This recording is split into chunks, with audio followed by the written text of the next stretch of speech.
Ada kembali di Ragam Perkara, pemirsa, untuk kesekian kali seorang ayah tewas di tangan anak tirinya. Di Aceh Timur, pria berinisial AS ditikam anak tiri usai keduanya terlibat cekcok. Di balik itu, bagaimana hubungan keduanya? Simak selengkapnya dalam ulasan khas Ragam Perkara. Tersinggung disuruh kerja, ayah tiri tewas dianiaya.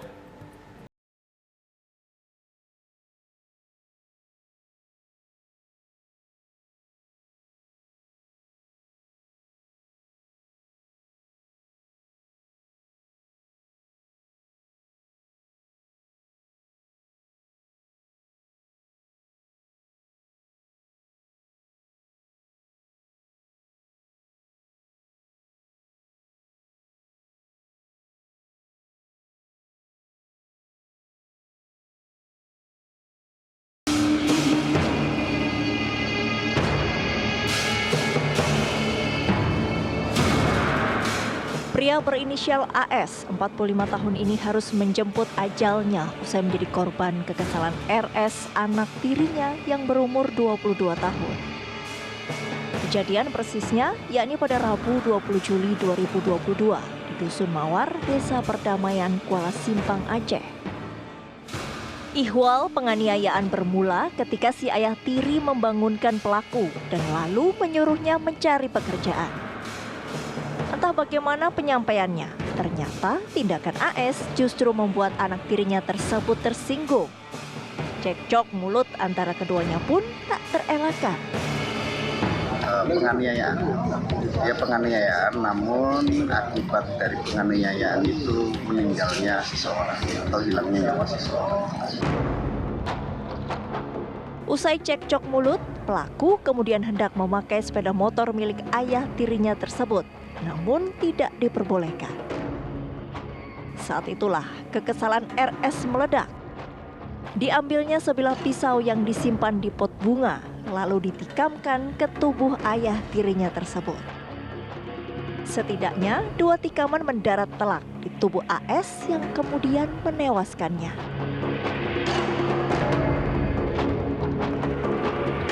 Yang memicu itu adalah kemarahan yang bersangkutan, dia emosi, dia sakit hati, emosi itu kan.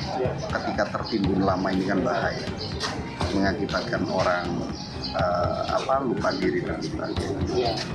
Yang pertama memang seringkali kondisi ini dipengaruhi oleh adanya tekanan, baik itu emosional, tekanan keluarga dan lain-lainnya. Yang kedua adalah saat kemudian ikatan yang bersifat harusnya emosional tadi itu beralih kepada ikatan yang bersifat ekonomistis. Jadi bagaimana kemudian mereka merasa bahwa harus memenuhi kebutuhan ekonomi, si anak kemudian ada tuntutan untuk bekerja, si orang tua juga kemudian memiliki tuntutan untuk memberikan nafkah kepada keluarga. Saat kemudian kedua hal ini tidak terjadi sinkronisasi, maka seringkali terjadinya perdebatan, sengketa dan kesalahpahaman itu kemudian muncul. Tewasnya AS di tangan anak tirinya ibarat puncak dari gesekan keduanya selama ini.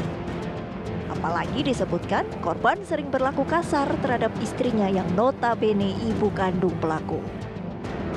Ini yang membuat kehadiran korban di keluarga tersebut seakan sulit diterima pelaku. Yang bersangkutan dia punya orang tua tiri, ayah tiri, yang kalau pengakuan dia yang bersangkutan sering cekcok dengan ibunya dan sebagainya. Kemudian terakhir memuncak pada saat dia dibangunkan untuk kerja, dibangunkan dari tidur, ya kan. Kemudian dia emosi, dia marah, terjadi pertengkaran. Kemudian dia melihat pisau di pot di depan rumah itu, diambil, direbut oleh ayah tirinya, direbut lagi sehingga ayah tirinya terjatuh. Disitulah baru terjadi penusukan. Ya, memang saat kemudian terjadi dalam konteks keluarga sambung gitu ya, memang terjadi perpisahan emosional. Saat kemudian kita ada anggapan bahwa orang-orang yang bersifat sambung itu dalam tanda kutip yang di masing-masing keluarga adalah sesuatu yang bersifat dianggap orang luar atau outsider. Saat kemudian mereka diposisikan sebagai outsider, maka mereka bukan lagi dianggap dalam tanda kutip sebagai keluarga. Hal ini berdampak pada saat kemudian interaksi yang terjalin, komunikasi yang terjalin, komitmen yang kemudian muncul di masing-masing anggota keluarga itu tidak serta-merta merefleksikan menginginkan bagaimana kemudian harusnya relasi itu terbangun, baik itu kemudian hubungan bapak anak atau kemudian dengan anak dengan orang tuanya. Saat ini kemudian tidak terjadi, maka yang terjadi adalah saat kemudian dia merasa adanya orang luar yang kemudian hidup atau tinggal di rumahnya. Saat ini kemudian ada dampaknya adalah tidak adanya upaya untuk saling berbakti gitu ya, tidak adanya rasa kasih sayang, dan yang ketiga adalah relasi kemudian yang muncul adalah sesuatu yang bersifat dibuat-buat. Tuntutan, tekanan, kemudian paksaan bahwa harus menerima itu kemudian muncul di masing-masing pihak. Usai insiden penikaman itu, pelaku bergegas melarikan diri. Meski begitu, tidak butuh waktu lama bagi polisi meringkus pelaku. 3 jam berselang, petugas dari Satuan Reskrim Polres Aceh Tamiang berhasil membekuk RS di Kecamatan Bendahara, Aceh Tamiang.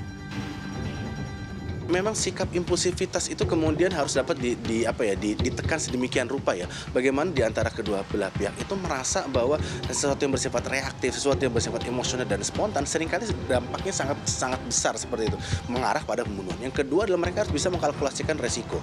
Tidak hanya yang dirugikan adalah secara ekonomi, tapi secara kekeluargaan, secara kemudian kekerabatan dan jangka panjang relasi sosial yang terbangun itu bisa mendapatkan stigma yang lebih panjang di masyarakat. Yang ketiga adalah kultur masyarakat. Kita memang seringkali mengedepankan tindakan dulu kemudian baru berpikir. Nah, ini kemudian harus dapat disingkirkan. Bagaimana kemudian mediasi itu dapat dilakukan di antara kedua belah pihak yang memang dalam tanda kutip di antara keluarga harusnya bisa lebih mudah untuk menekan relasi emosional. Nah, ini dapat dilakukan baik dengan bantuan pihak ketiga, bantuan orang-orang yang memang dianggap keluarga dituakan, atau kemudian jika memang dirasa sulit bisa minta bantuan kepada tokoh masyarakat setempat. Akibat perbuatannya, pelaku dijerat pasal penganiayaan yang mengakibatkan kematian dengan ancaman hukuman antara 7 hingga 10 tahun penjara.